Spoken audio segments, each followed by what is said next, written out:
Basically, we do studies on premise for companies. Our traditional business, of course, is supermarket because our founder, Mr. Duttweiler, he also created Migros, the largest Swiss retail chain. So our main interest started with consumer behavior in the food sector, but you know, these days we are also doing studies for banks, we're doing studies for telcos, we're doing studies for nearly all the distribution and retail sector on mainly the next 5 years and how they're going to change interaction with consumers.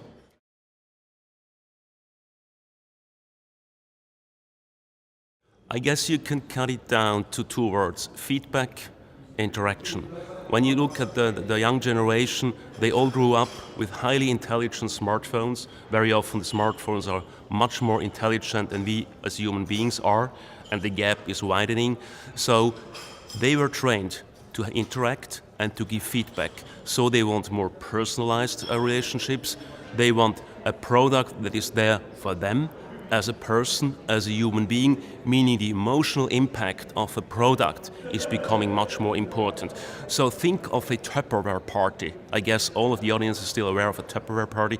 This is the meaning of marketing in the future, and with that I say the meaning of a product is just emerging when these housewives interact and talk about the product.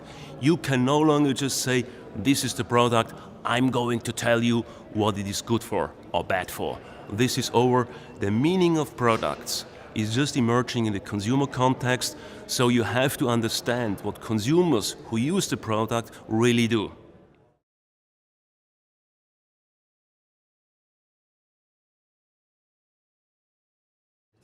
A very good question. Listen, why do we always talk in these conferences about disruption? It is simply the answer to cluelessness. We don't have any clue because we are still hardware-minded. As I said in my speech, hardware is a linear world. It proceeds 1, 2, 3, 4, 5. But the exponential world, the software world, it's the Google world, the Apple world, the Facebook world, the Amazon world, it proceeds exponentially, meaning 1, 2, 4, 8. And this is completely different because at step 30 then, you're not at 30, at the number 30, you're then at the billion. So intelligence that is in the machine must also be the intelligence in the distribution system. What the Ubers, the Airbnbs and the Instacarts are doing to the whole retail and manufacturing business is driving inefficiencies out of the system. So a consumer who makes 10, 15 stops to make weekly purchases is insane.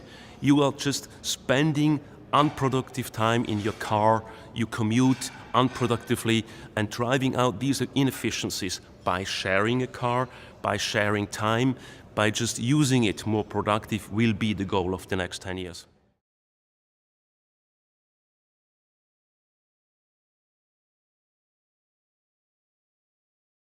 Well, I guess it will take 5 to 10 years until we cope, because we as human beings, we are basically still genetically, anthropologically wise, we are still hunter and gatherers.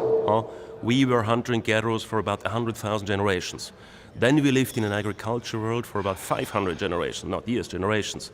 Then we were in the industrial age for about 10 generations. And for only 1 generation, we are now approaching very fast the exponential world of the digital connected devices.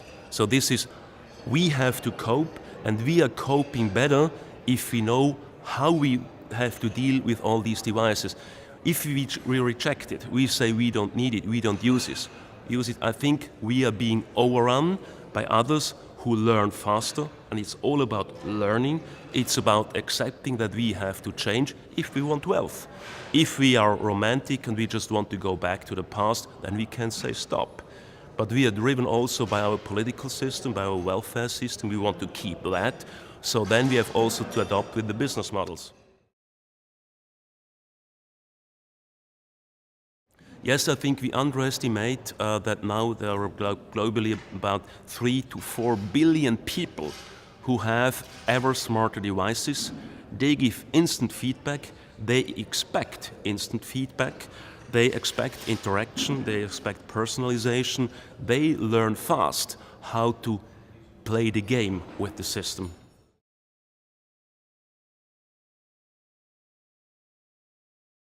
Well, that's a very intriguing question. I think we should not give up any channel.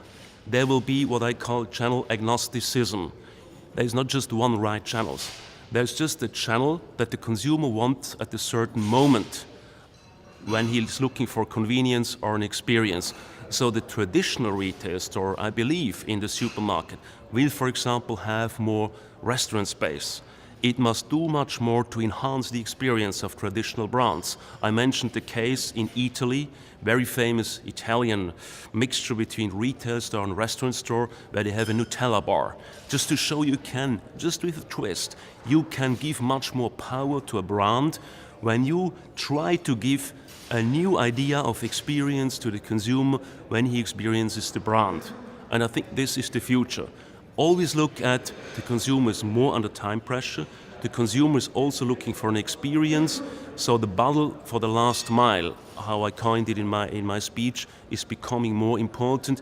Meaning the short distances that people commute, they travel, they always want to have the question in mind: shall I go shopping? Shall I have it on my 3D glasses? I flip through a store and get it delivered, and when I'm at home in an hour or so, it is already there. So these options are coming, and they will drive out a lot of inefficiencies in traditional behaviors in shopping.